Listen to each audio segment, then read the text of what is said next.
Hello friends, आज का topic है कंप्यूटर फंडामेंटल, जिसमें आज हम देखने वाले हैं कि कंप्यूटर कैसे काम करता है और इसके कितने पार्ट होते हैं। तो आज जो टॉपिक डिस्कस करने वाले हैं वो हैं कंप्यूटर फंडामेंटल से रिलेटेड, जैसे कि कंप्यूटर की इंट्रोडक्शन, कंप्यूटर के types, data, working of computer, computer की ऑर्गेनाइजेशन और कंप्यूटर के पार्ट्स कौन कौन से होते हैं। तो शुरू करते हैं हम कंप्यूटर की फुल फॉर्म से। तो वैसे तो कंप्यूटर की पहले से कोई फॉर्म डिफाइन नहीं है, फिर भी हमने अपनी तरफ से एक फॉर्म बनाई है। ऐसे ही आप भी अपनी तरफ से कोई भी फॉर्म बना सकते हो, जैसे कि C for commonly, O for operated, M for machine, P for particularly, U for used in, T for trade, E for education and entertainment, R for research। तो इसका मतलब है कि ऐसी मशीन जो कमांड से ऑपरेट होती है और इसका उपयोग पढ़ाई, मनोरंजन और खोजबीन या रिसर्च करने के लिए होता है।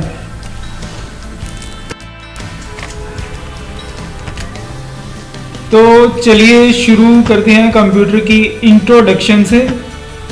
कंप्यूटर का आविष्कार 19th सेंचुरी में चार्ल्स बेबेज द्वारा किया गया था। इन्हें कंप्यूटर का फादर भी कहा जाता है। कंप्यूटर वर्ड आया है कंप्यूट नाम के शब्द से, जिसका मतलब होता है गणना करना या कैलकुलेशन करना, क्योंकि कंप्यूटर बड़ी बड़ी कैलकुलेशन आसानी से कर देता है। तो ये थी इसकी इंट्रोडक्शन। कंप्यूटर के टाइप या प्रकार किस तरह के होते हैं, तो दो प्रकार का होता है कंप्यूटर, जैसे कि एक डेस्कटॉप और एक लैपटॉप कंप्यूटर।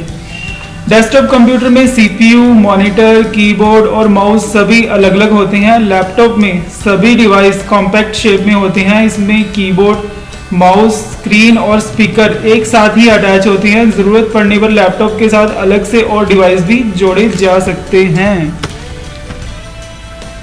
देखिए, कंप्यूटर के बारे में जानते हुए हमें डाटा के बारे में भी पता होना चाहिए।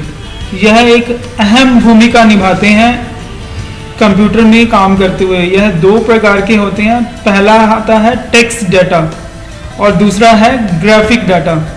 जैसे कि आप देख पा रहे हैं कि टेक्स्ट में सभी अल्फ़ाबेट और नंबर्स आती हैं, जबकि ग्राफिक्स में फोटो, वीडियो, गेम्स आदि आते हैं। अगर हम डाटा की बात कर रहे हैं तो हमें इसके प्रोसेस के बारे में भी पता होना चाहिए कि कंप्यूटर कैसे काम करता है या डाटा का प्रोसेस कैसे होता है। डाटा की प्रक्रिया को हम तीन भागों में बांट सकते हैं। पहला, यूजर से रॉ डाटा लेना। दूसरा, सीपीयू द्वारा उसे प्रोसेस करना या रिजल्ट निकालना। तीसरा, आए हुए रिजल्ट को आउटपुट डिवाइस पर सेंड करना। आइए इस चार्ट से समझने की कोशिश करते हैं। जब हम कंप्यूटर में इनपुट डिवाइस से डाटा इनपुट करते हैं, जैसे कीबोर्ड, माउस आदि, इनपुट होने के बाद डाटा स्टोरेज यूनिट में जाता है, जहां यह स्टोर होता है। स्टोर होने के बाद अगर इसमें कोई कैलकुलेशन है तो वह ALU यानी अर्थमेटिक लॉजिक यूनिट में जाता है। ALU उसे कैलकुलेट करके वापस स्टोरेज यूनिट में भेजता है और वहीं से कंट्रोल यूनिट हमारे रिजल्ट को आउटपुट डिवाइस पर सेंड करता है। कंट्रोल यूनिट का काम होता है कंप्यूटर के सभी पार्ट्स को कंट्रोल करना। चलिए अब हम देखते हैं कंप्यूटर की संरचना को या ऑर्गेनाइजेशन को। कंप्यूटर के वैसे तो काफ़ी पार्ट्स होते हैं, पर हम इनको कैटेगरी में डिवाइड कर सकते हैं। जैसे हार्डवेयर, इसमें कंप्यूटर के वो सभी पार्ट आते हैं जिनको हम हाथ लगा के छू सकते हैं या टच कर सकते हैं। इसमें इनपुट डिवाइस, आउटपुट डिवाइस और सिस्टम यूनिट आता है। सेकेंड है सॉफ्टवेयर। नाम से ही जाहिर है कि यह सॉफ्ट होते हैं, यानी हम इन्हें नहीं छू सकते। जैसे इसमें सिस्टम सॉफ्टवेयर या एप्लीकेशन सॉफ्टवेयर आते हैं। और इसमें थर्ड पार्ट है लाइववेयर। लाइववेयर में आता है ऑपरेशन या फिर ऑपरेटर या यूजर जो कंप्यूटर यूज कर रहा है। आइए देखते हैं पर्सनल कंप्यूटर यानी पीसी को। इसमें आप एक डेस्कटॉप कंप्यूटर देख रहे हैं। इसमें आउटपुट डिवाइस, इनपुट डिवाइस और सिस्टम यूनिट के बारे में बताया गया है। इन्हें हम डिटेल में देखते हैं। सबसे पहले डिस्कस करते हैं हम इनपुट डिवाइस को, जिसमें सबसे पहले आता है कीबोर्ड। कीबोर्ड कंप्यूटर का सबसे इम्पॉर्टेंट पार्ट है, जिसमें बहुत सारी कीज़ होती हैं, जैसे कि typewriter keys, function keys, enter keys, window keys, numeric keypad, application keys, cursor control keys या उसके अलावा बहुत सारी कीज़ जो कि आप इस पिक्चर में क्लियरली देख पा रहे हैं। हम इसमें नेक्स्ट देखते हैं इनपुट डिवाइसेस के अंदर माउस को। माउस भी एक इनपुट डिवाइस है।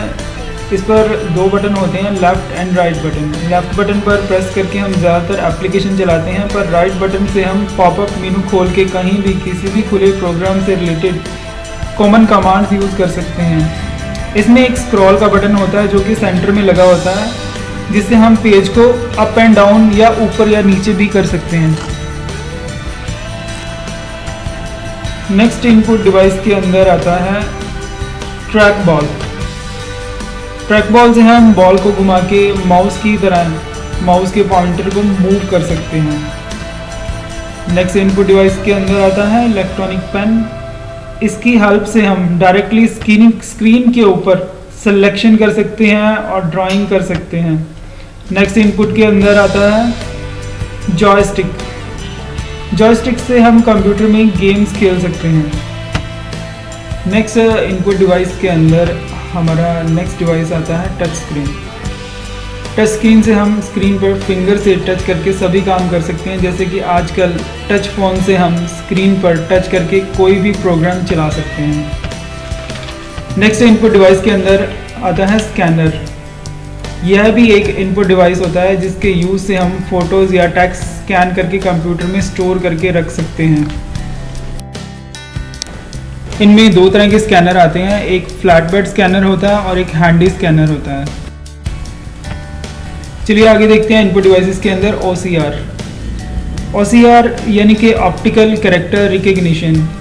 इसके ज़रिए हम किसी भी पेज या टेक्स्ट को स्कैन कर सकते हैं और उसे फ़ोटोज़ या टेक्स्ट के रूप में स्टोर करके कंप्यूटर पे रख सकते हैं। इनपुट डिवाइस में हमारा नेक्स्ट डिवाइस है OMR यानी कि ऑप्टिकल मार्क रीडर।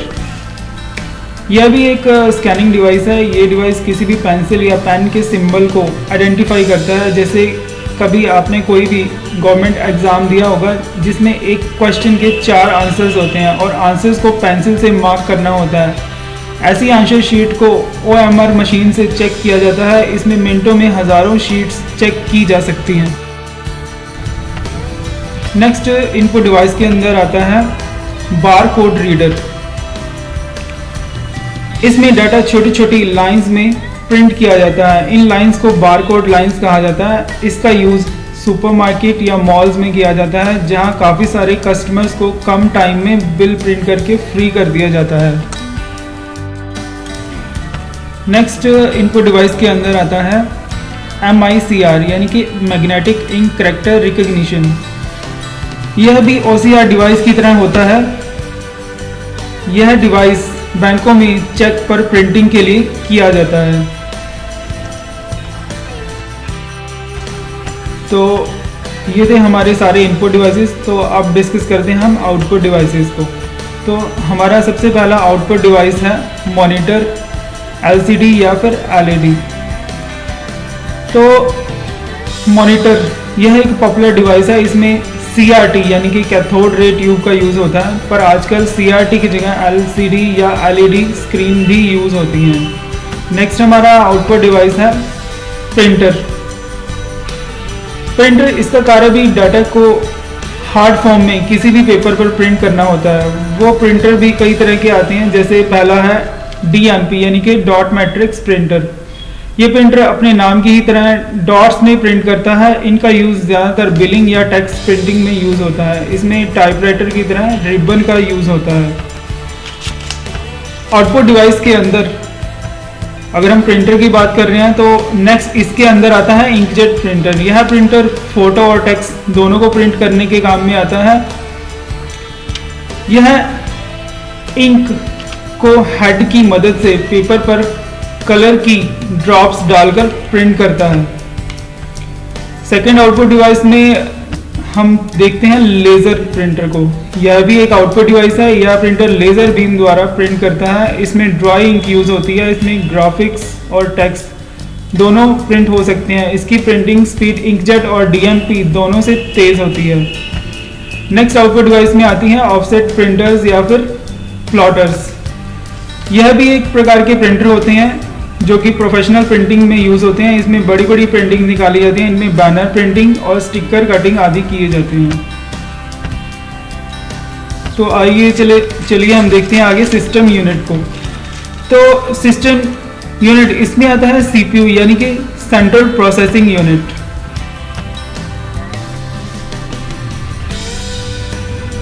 इसे कंप्यूटर का ब्रेन भी कहा जाता है। इसके पार्ट्स कुछ इस प्रकार हैं, जैसे कि motherboard, processor, RAM, hard disk drive, CD, DVD ROM, floppy disk drive, expansion cards. आइए हम CPU के अंदर चलकर देखते हैं कि ये पार्ट CPU के अंदर कैसे लगे होते हैं और कैसे दिखाई देते हैं। जैसे कि पावर सप्लाई आप देख पा रहे हैं, इसमें पावर सप्लाई है, कूलिंग फैन है, ग्राफिक कार्ड लगा हुआ है, CMS सेल है जो कि डेट और टाइम को स्टोर करता है। इसमें CD, DVD, CPU फैन है, केबल्स है, हार्ड डिस्क ड्राइव है, मदरबोर्ड, ROM रोम यानी कि read only memory, cooling fans हैं। तो ये CPU के अंदर का सारा व्यू था।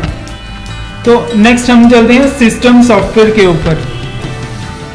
तो सिस्टम सॉफ्टवेयर क्या होते हैं? इसमें पहला आता है सिस्टम सॉफ्टवेयर। इसमें सिस्टम से रिलेटेड सॉफ्टवेयर आते हैं। इनकी हेल्प से ही हम कंप्यूटर चला पाते हैं। अगर यह ना हो तो कंप्यूटर स्टार्ट नहीं होगा और उस पर कुछ भी नहीं चलेगा, क्योंकि कंप्यूटर हार्डवेयर सिर्फ मशीन लैंग्वेज समझते हैं। हमें ऐसा सिस्टम चाहिए जो ह्यूमन लैंग्वेज को मशीन लैंग्वेज में कन्वर्ट करके मशीन को समझा सके कि हम उससे क्या लेना चाहते हैं, और जो भी मशीन रिजल्ट दे वह ह्यूमन लैंग्वेज में हमें दिखा दे। तो ऐसा कार्य सिर्फ सिस्टम सॉफ्टवेयर ही कर सकते हैं। इनमें Microsoft window, Unix, Linux, Apple का मैक का सॉफ्टवेयर या ऑपरेटिंग सिस्टम आता है। ये जो सभी सॉफ्टवेयर है कंप्यूटर के हार्डवेयर को कंट्रोल करते हैं। आजकल जैसे फोन्स में एंड्रॉयड भी काफ़ी पॉपुलर ऑपरेटिंग सिस्टम है। आप देख पा रहे हैं इस स्लाइड के अंदर कि ऑपरेटिंग सिस्टम से हम application, disk drive, mouse, printer, keyboard, monitor इन सभी को कंट्रोल कर सकते हैं। चलिए आगे चलते हैं सॉफ्टवेयर में लैंग्वेज के ऊपर।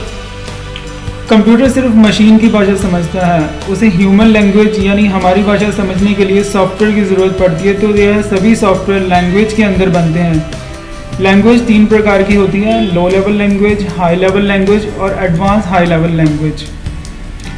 तो सबसे पहले हम डिस्कस करते हैं लो लेवल लैंग्वेज में। तो लो लेवल लैंग्वेज के अंदर आती है असेंबली लैंग्वेज। ये जो लैंग्वेज है ये काफ़ी मुश्किल होती है। इसमें कोई भी गलती होने पर आसानी से चेंज नहीं किया जा सकता। इसका यूज़ हार्डवेयर लेवल के प्रोग्राम बनाने के लिए किया जाता है। नेक्स्ट इसमें आता है हाई लेवल लैंग्वेज। इसमें C++, जावा जैसी लैंग्वेज आती हैं। इसे आसानी से समझा जा सकता है, इसमें आसानी से चेंज भी किया जा सकता है। इसके लिए हमें हार्डवेयर की ज़्यादा जानकारी होना ज़रूरी नहीं है। इसका यूज़ एप्लीकेशन सॉफ्टवेयर बनाने के लिए भी किया जाता है। और इसमें नेक्स्ट हमारा है एडवांस हाई लेवल लैंग्वेज।